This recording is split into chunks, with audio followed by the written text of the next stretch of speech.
야소다라와의 혼인. 부처님 이야기. 전승에서는 시다르타 태자가 성장한 뒤 야소다라와 혼인하여 궁궐 안에서 가정을 이루었다고 전해집니다. 야소다라는 시다르타의 아내이자 훗날 라훌라의 어머니로 전해지며 여러 불교 전승에서 중요한 인물로 기억됩니다. 아시타 선인의 예언을 마음에 두고 있던 왕은 태자가 세속의 삶에 머물기를 바랐고 혼인과 궁궐의 평안이 그 마음을 붙잡아 주리라 기대했습니다. 그러나 편안한 삶과 사랑하는 사람이 곁에 있어도 시다르타의 마음속 깊은 질문은 조용히 사라지지 않았다고 전해집니다. 오늘의 이야기는 카필라성의 화려한 궁궐 안에서 시작되었습니다. 시다르타 태자는 이제 어린아이가 아니었고 사람들은 그의 말과 걸음에서 장차 나라를 이끌 왕의 모습을 보았습니다. 왕은 그런 아들을 바라볼 때마다 기뻤지만 마음 한쪽에는 오래전 아시타 선인의 예언이 남아 있었습니다. 이 아이가 세속에 머물면 큰 왕이 되지만 집을 떠나 진리를 구하면 깨달은 분이 될 것이라는 말이었습니다. 왕은 태자가 궁궐의 삶 안에서 오래 머물기를 바랐습니다. 그래서 좋은 스승과 아름다운 정원, 음악과 향기와 편안한 거처가 태자 곁에 늘 머물게 했습니다. 그 보호의 마음은 이제 혼인의 자리로 이어졌습니다. 왕은 태자가 가정을 이루고 사랑하는 사람과 함께 살면 세상 밖의 길을 향한 마음도 잠잠해질 것이라 생각했습니다. 야소다라는 단지 궁궐을 장식하는 사람이 아니었습니다. 전승에서 그녀는 단정하고 깊은 마음을 지닌 여인으로 기억되며 시다르타 곁에서 그의 고요한 눈빛을 가까이 바라본 사람이었습니다. 혼인의 날 궁궐에는 꽃이 놓이고 향이 피어올랐으며 사람들은 두 사람의 앞날을 축복했습니다. 왕은 그 모습을 보며 마음 깊은 곳에서 안도했습니다. 이제 아들이 세속의 기쁨 안에 단단히 뿌리내리기를 바랐기 때문입니다. 시다르타와 야소다라의 삶은 겉으로는 평온했습니다. 궁궐의 아침은 맑았고 정원에는 계절마다 다른 꽃이 피었습니다. 두 사람은 함께 걸었고 때로는 말없이 연못가에 앉아 물결을 바라보았습니다. 야소다라는 시다르타가 다른 사람들처럼 쉽게 들뜨지 않는다는 것을 느꼈습니다. 그는 웃을 때도 깊은 곳에 작은 침묵을 품고 있는 사람처럼 보였습니다. 어느 날 저녁 정원의 꽃잎이 바람에 떨어지고 있었습니다. 야소다라는 그 꽃을 바라보는 시다르타의 눈빛이 유난히 오래 머무는 것을 보았습니다. 사람들은 떨어지는 꽃잎을 아름답다고 말했지만 시다르타는 그 아름다움이 사라지는 모습까지 함께 보고 있었습니다. 야소다라는 조용히 물었습니다. 태자님, 무슨 생각을 하고 계십니까? 시다르타는 잠시 침묵하다가 대답했습니다. 아름다운 것도 오래 머물지 않는다는 생각을 했습니다. 그 말은 슬픈 말이었지만 이상하게 차갑지는 않았습니다. 무엇을 미워하는 사람의 말이 아니라 삶을 더 깊이 바라보려는 사람의 말이었습니다. 야소다라는 그런 시다르타를 이해하려 했습니다. 그녀는 태자의 마음을 억지로 가볍게 만들려 하지 않았습니다. 다만 곁에 앉아 말이 끝난 뒤에도 남는 고요를 함께 견뎠습니다.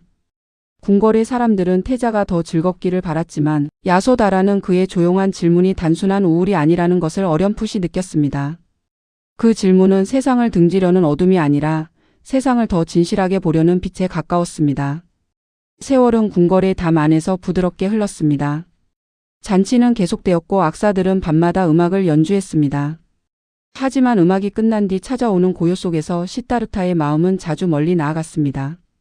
그는 궁궐 밭사람들의 삶을 생각했습니다. 자신이 누리는 평안이 모든 사람에게 주어진 것이 아니라는 사실도 마음에서 지워지지 않았습니다. 좋은 옷과 따뜻한 방은 몸을 편안하게 해주었지만 늙음과 병든과 죽음의 질문까지 덮어주지는 못했습니다. 야소다라는 때때로 그 마음의 거리를 느꼈습니다. 가까이 앉아 있어도 시다르타의 시선은 보이지 않는 먼 곳을 향해 있는 날이 있었습니다. 그렇다고 그의 마음에 사랑이 없는 것은 아니었습니다.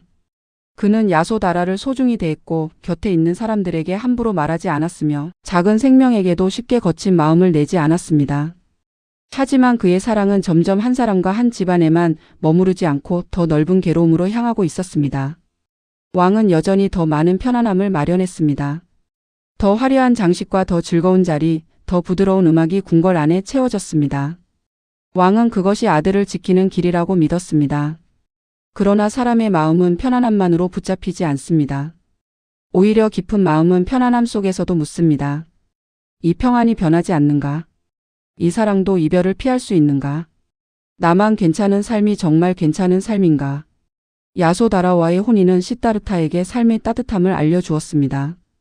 그는 사랑받는다는 것이 무엇인지, 누군가를 아끼는 마음이 얼마나 깊고 어려운지 가까이에서 배웠습니다. 그렇기에 훗날 그가 세상의 괴로움을 바라볼 때 그 마음은 더 차갑지 않았습니다. 사랑을 몰라서 떠나는 사람이 아니라 사랑이 얼마나 귀한지 알기에 그 사랑마저 병든과 이별 앞에서 흔들린다는 사실을 더 깊이 본 사람이 되어갔습니다. 궁궐의 평화는 나쁜 것이 아니었습니다. 야소다라의 사랑도 태자의 길을 막는 어둠이 아니었습니다. 오히려 그 따뜻한 삶 속에서도 사라지지 않는 질문이 있었기에 시타르타의 마음은 더 정직해졌습니다. 그는 자신이 가진 것을 미워하지 않았지만 그것만으로는 모두의 괴로움을 풀 수 없다는 것을 조금씩 느껴갔습니다.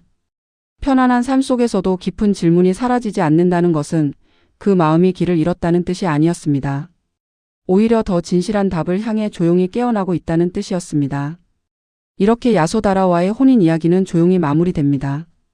이 이야기를 듣는 당신도 겉으로는 부족함이 없어 보이는데 마음속 질문이 사라지지 않았던 날이 있을지 모릅니다. 가족도 있고 할 일도 있고 남들이 보기에는 괜찮아 보여도 혼자 남으면 설명하기 어려운 허전함이 찾아올 수 있습니다. 그 마음을 배부른 고민이라고 밀어내지 않으셔도 좋겠습니다. 때로 깊은 질문은 지금의 삶을 미워해서 생기는 것이 아니라 삶을 더 진실하게 사랑하고 싶어서 찾아옵니다. 오늘 당신 안에 남아있는 조용한 질문도 언젠가 더 넓은 평안으로 이어지기를 바라겠습니다.